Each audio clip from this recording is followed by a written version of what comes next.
Hello guys, gagawa tayo ng ginataang bilo-bilo for today's video guys. Ayan. Ito guys yung mga ingredients niya. Kamote, saging or banana, buko, sago, tsaka yung bilo-bilo. Yung malagkit guys, ginawa ko siyang bilog. Ayan. Tsaka gata. Yan ang unang gata kasi yung huling gata, iyon yung una nating ilalaga. Yan guys. Ito yung pangalawang gata. Pag kumulo siya, ilagay na natin mga ingredients siya guys. Ayan na guys. Ang ibang sahog, nilagay ko na guys. Ayan. Nandiyan na yung sago, kamote, at saka banana. So, ilagay na din natin yung buko. Kasi kailangan maluto din ito eh. Ayan. Haluin natin, tapos hayaan.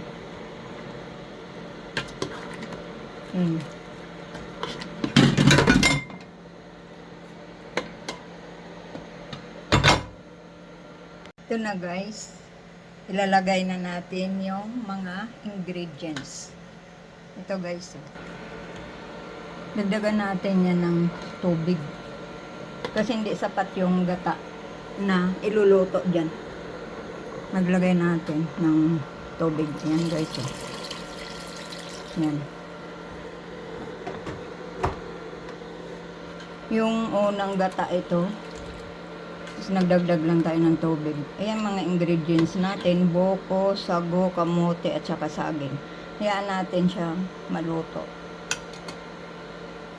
Ito na guys, nalagay na lahat na ingredients natin sa ginataan bilo-bilo.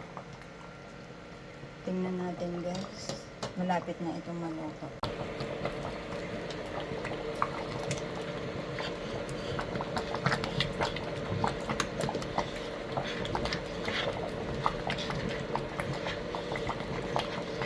Pagluto ng mga ingredients natin guys, pwede na natin ilagay yung kakang gata. Yung pampalasa. Naglagay na din ako dyan ng asukal.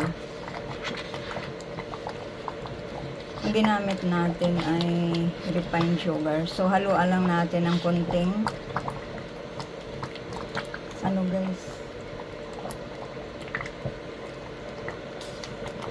yung brown sugar. Lagyan natin yan ulit. So, maglagay din tayo dito ng konting asin para hindi siya masyado matamis.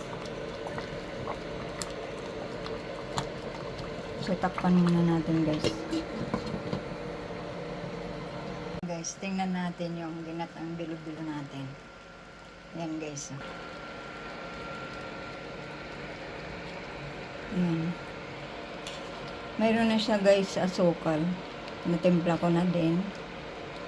So, yan, medyo maya-maya natin konti hanguin kasi medyo hindi pa siya gaano malapot guys. Guys, luto na yung ginataang bilo-bilo natin.